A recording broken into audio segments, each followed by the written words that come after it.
ഇറാൻ്റെ ശക്തമായ ആക്രമണത്താൽ ഇസ്രായേൽ പ്രധാനമന്ത്രി ബെഞ്ചമിൻ നെതന്യാഹുവിൻ്റെ സഹോദരൻ കൊല്ലപ്പെട്ടതായിരിക്കുന്ന റിപ്പോർട്ട് പുറത്തുവന്നു. ഇസ്രായേലിൻ്റെ ഭാഗത്ത് സ്ഥിരീകരണം ഉണ്ടായിട്ടില്ലെങ്കിലും തെല്ലവീവ് കേന്ദ്രീകരിച്ചുകൊണ്ടുള്ള അതിശക്തമായിരിക്കുന്ന മിസൈൽ ആക്രമണത്തിന് മുമ്പിൽ പിടിച്ചു നിൽക്കാൻ പറ്റാത്തൊരു സാഹചര്യമുണ്ടെന്ന് ഏറെക്കുറെ പെൻറ്റഗണും അത് സ്ഥിരീകരിച്ചിരിക്കുകയാണ്. പ്രതിരോധ സംവിധാനങ്ങൾ അപ്പാടെ താളം തെറ്റുകയും തകർക്കുകയും ചെയ്തിരിക്കുന്നു. ഈ ഇറാൻ്റെ ആത്മീയ നേതാവ് ആയത്തുള്ള അലി ഖംനായിയുടെ മരണം തെറ്റായിപ്പോയ ഒരു കീഴ്വഴക്കമായിരുന്നു എന്ന് ഇസ്രായേലും അമേരിക്കയും അഭിപ്രായപ്പെട്ട വിവരം പുറത്തു വന്നു. അപ്രതീക്ഷിതമായിരിക്കുന്ന ഒരു ആക്രമണത്തിൽ ഇറാൻ ഞെടുങ്ങിപ്പോയെന്നും അവർക്ക് ഏതു തരത്തിലാണ് പ്രതികരിക്കേണ്ടത് എന്ന് അറിയാൻ പറ്റാത്ത വിധം ഭീകരമായിരുന്നു ആ ആക്രമണമെന്ന് പിന്നീടാണ് യഥാർത്ഥത്തിൽ അമേരിക്കയും ഇസ്രായേലും തിരിച്ചറിഞ്ഞത്. ലോകത്തെ മറ്റ് രാജ്യങ്ങളൊന്നും ഈ ഒരു വിഷയവുമായിട്ട് ബന്ധപ്പെട്ട് അമേരിക്കയെ പിന്തുണച്ചിട്ടില്ല എന്നുള്ളത് യഥാർത്ഥത്തിൽ കടുത്ത നിരാശ അമേരിക്കയ്ക്കുണ്ടാക്കുന്ന കാര്യമാണ്. ഇപ്പോൾ നടക്കുന്ന അതികഠിനമായിരിക്കുന്ന ആക്രമണത്തിൽ സർവ്വതും നഷ്ടപ്പെട്ട ഇസ്രായേലിയരെ മാത്രമേ തെരുവുകളിൽ കാണാൻ വേണ്ടി സാധിക്കുന്നുള്ളൂ എന്നുള്ളത് ഇസ്രായേലിനും അമേരിക്കയ്ക്കും നിരാശപ്പെടുത്തിയിരിക്കുന്ന കാര്യമാണ്.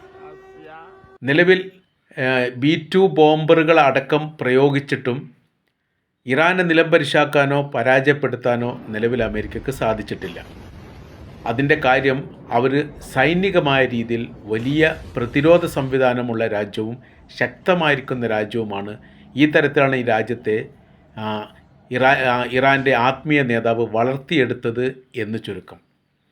സർവ്വമേഖല കേന്ദ്രീകരിച്ചുകൊണ്ടും സ്വതന്ത്രമായ രീതിയിലുള്ള ആക്രമണ പരമ്പര തന്നെയാണ് യഥാർത്ഥത്തിൽ ഇപ്പോൾ ഇറാൻ നടത്തിക്കൊണ്ടിരിക്കുന്നത്. അവരുടെ കൈവശത്തിലുള്ള സർവ്വമേഖലയും തകർന്നിരിക്കുന്നു, സർവ്വ നിയന്ത്രണം പോയിരിക്കുന്നു എന്ന തരത്തിലാണ്. പ്രതിരോധമായിരുന്നു, അതായത് അയൺ ഡോം പോലെയുള്ള പ്രതിരോധ സംവിധാനമായിരുന്നു അവർക്ക് ഏറെ പ്രതീക്ഷ നൽകിയിരുന്നത്. പിന്നീടാണ് കരയാക്രമണവുമായിട്ട് ബന്ധപ്പെട്ട കാര്യത്തെക്കുറിച്ച് അവർ സംസാരിക്കാറുള്ളത്. ഇപ്പോൾ പാകിസ്ഥാനുമായിട്ട് ബന്ധപ്പെട്ട കാര്യത്തെക്കുറിച്ച് പോലും ഇസ്രായേൽ സംസാരിക്കുന്നുണ്ട്. പാകിസ്ഥാനെ അടുത്ത ഘട്ടത്തിൽ ആക്രമിക്കാൻ പദ്ധതി ഇട്ടിരുന്നു, അല്ല അങ്ങനെയും താല്പര്യമുണ്ടായിരുന്നു എന്നൊക്കെ. എന്നാൽ അതെല്ലാം ഇപ്പോൾ മടക്കി വച്ചിരിക്കുന്ന സ്ഥിതിയാണ് നിലവിലുള്ളത്. കാര്യം ആകാശത്തും കരയിലും നിയന്ത്രണമില്ലാത്ത സ്ഥിതി വന്നിരിക്കുന്നു. സമാധാനത്തിന് വേണ്ടി വിളിച്ചു ചേർക്കപ്പെട്ട ഒരു UN സഭയിലും ഈ പരിപാടി വിജയിക്കാതെ പോകുന്നു. ഇസ്രായേലും അമേരിക്കയും ഒരു കച്ചവടം പോലെയാണ് പെരുമാറുന്നത്. അതിൽ ഇറാനെ ബലിയാടാക്കുകയാണ് എന്നുള്ള അഭിപ്രായം പുറത്തു വന്നു. വെനിസ്വേലൻ പ്രസിഡന്റിനെ ആക്രമിച്ചതുമായി ബന്ധപ്പെട്ട് ലോകത്തിന് മുമ്പിൽ ന്യായീകരിക്കുന്ന കാര്യത്തിൽ അമേരിക്ക പ്രസിഡന്റ് ഡൊണാൾഡ് ട്രംപ് അമ്പെ പരാജയപ്പെട്ടു. ആക്രമിച്ചു എന്ന ചോദ്യത്തിന് ഒറ്റ വാക്കിൽ ഉത്തരമില്ല. എന്തിന് ഇറാൻ നേതാവിനെ കൊലപ്പെടുത്തി എന്ന ചോദ്യത്തിന് ഒറ്റ വാക്കിൽ ഉത്തരമില്ല. ഇറാൻ്റെ പ്രതിഷേധത്തിന് മുമ്പിൽ പകച്ചു പോയിരിക്കുന്ന ഒരു വല്ലാത്ത സാഹചര്യമാണ് നിലവിൽ അമേരിക്കക്കുള്ളത് എന്നുള്ളൊരു യാഥാർത്ഥ്യമാണ്. ഇത്രത്തോളം ശക്തിയും മാനസികമായ രീതിയിൽ ഇത്രത്തോളം അടുപ്പവും ഇറാനികൾക്കുള്ള ഒരു നേതാവാണ് ആയത്തുള്ള അലി ഖംനായി എന്ന് തിരിച്ചറിയുന്ന കാര്യത്തിൽ യഥാർത്ഥത്തിൽ ഇസ്രായേലും അമേരിക്കയും പരാജയപ്പെട്ടു.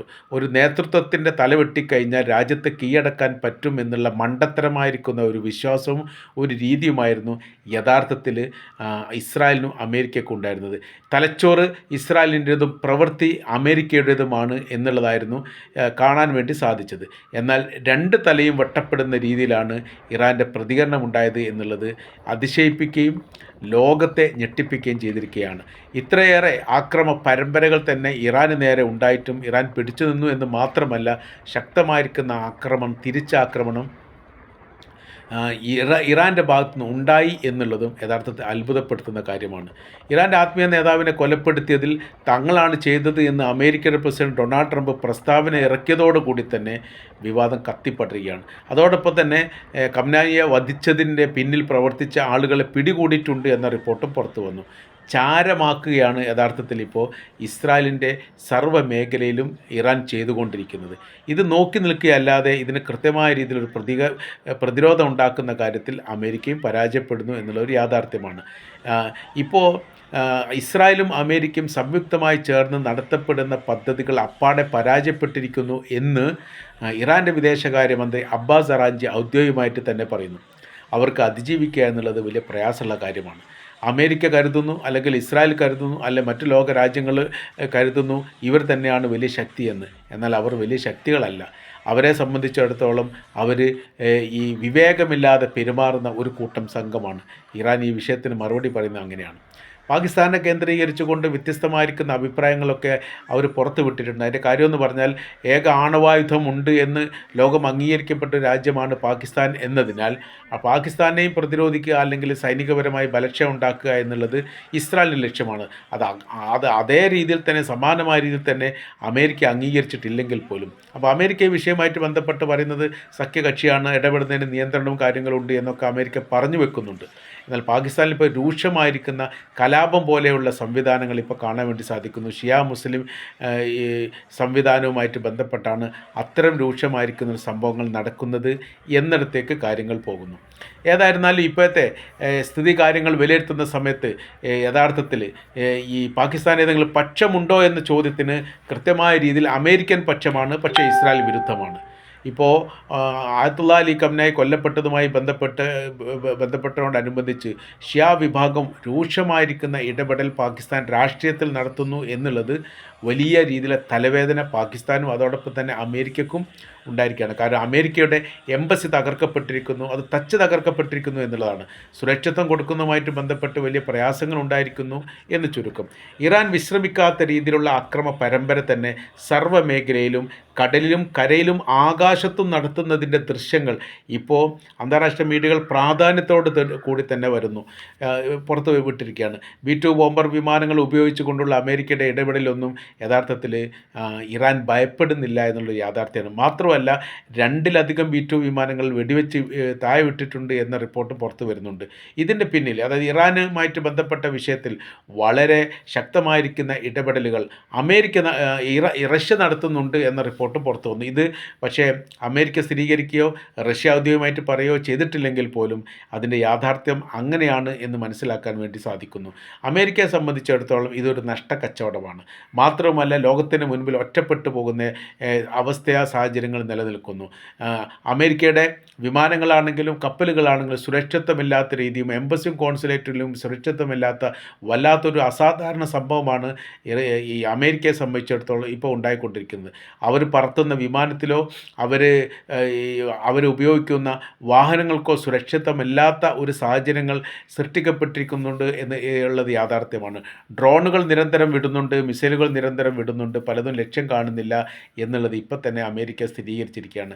ഇറാൻ്റെ സൈനിക ശക്തിക്കും ബലത്തിനും മുൻപിൽ പകച്ചു പോകുന്ന ഒരു അമേരിക്കൻ സംവിധാനത്തെയാണ് കാണാൻ വേണ്ടി സാധിക്കുന്നത്. ലോകത്ത് ഇതിനു മുൻപ് അങ്ങനെ ഉണ്ടായിട്ട്, 2ാം ലോക യുദ്ധത്തിൽ പോലും അമേരിക്ക അനുഭവിക്കുന്നതിനേക്കാൾ വലിയ പ്രയാസവും വലിയ ബുദ്ധിമുട്ടും ഇപ്പോൾ അനുഭവിക്കുന്നുണ്ട് എന്നുള്ളത് ഏറെക്കുറെ വ്യക്തമാകുന്ന രീതിയിലാണ് ചില റിപ്പോർട്ടുകളൊക്കെ ന്യൂയോർക്ക് ടൈംസ് പോലും റിപ്പോർട്ട് ചെയ്യുന്നത്. ഇറാൻ്റെ ശക്തിക്ക് മുമ്പിൽ പകച്ചു പോയിരിക്കുന്നു. ആ ശക്തിയും ബലവും കണ്ടെത്തുന്ന കാര്യത്തിൽ അമേരിക്ക പരാജയപ്പെട്ടിരിക്കുന്നു. ഇസ്രായേലും പരാജയപ്പെട്ടിരിക്കുന്നു. ഇസ്രായേൽ തയ്യാറാക്കിയിരിക്കുന്ന തിരക്കഥക്കനുസരിച്ച് അവർ മുന്നേറുകയാണ്. എന്നാൽ ഇറാൻ തിരിച്ചടിക്കുന്നത് ഹോർമുസ് കടൽ പോലെയുള്ള തന്ത്രപ്രധാനമായിരിക്കുന്ന സാമ്പത്തിക സ്രോതസ്സ് കേന്ദ്രീകരിച്ചുകൊണ്ടാണ്. മാത്രമല്ല, അവിടെ കപ്പലുകളെ പല ഘട്ടങ്ങളിലായിട്ട് ഇസ്രായേലിൻ്റെ ബോട്ടുകൾ പ്രതിരോധിക്കുകയും വളയുകയും അതിൽ നിന്ന് ആളുകളെ പിടിച്ചു കൊണ്ടുപോകുന്ന പ്രവർത്തനങ്ങൾ ചെയ്യുകയും ചെയ്യുന്നുണ്ട്. അഥവാ വലിയ സൈനിക സംവിധാനമുള്ള അമേരിക്കയുടെ കപ്പലിന് പോലും അമേരിക്കക്ക് സംരക്ഷണം നൽകാൻ സാധിക്കാത്ത വിധം പ്രയാസപ്പെടുന്ന ഒരു സ്ഥിതി കാണാൻ വേണ്ടി സാധിക്കുന്നു. പെട്രോളിയത്തിൻ്റെ വില കുതിച്ചുയരുന്ന ഒരു സ്ഥിതിയാണ്. ആ കുതിച്ചുയർച്ച ഉണ്ടാകുന്നത് ഇറാൻ്റെ തൊട്ടതോടു കൂടിയാണ്. ഇറാൻ്റെ റിഫൈനറി പോലും ആക്രമിക്കപ്പെട്ടു. ഈ കാര്യത്തിൽ വൈകാരികമായിട്ട് തന്നെയാണ് ഇറാൻ്റെ പ്രസിഡന്റ് പ്രതികരിച്ചത്. ഡോളറിന് മൂല്യം ഇടിഞ്ഞുകൊണ്ടിരിക്കുകയാണ്. അതിൻ്റെ കറൻസിയുടെ വാല്യൂ ആയിട്ട് ബന്ധപ്പെട്ട കാര്യത്തെക്കുറിച്ചും ഇപ്പോൾ വലിയ രീതിയിൽ ആശങ്ക ഉണ്ടായിരിക്കുകയാണ്.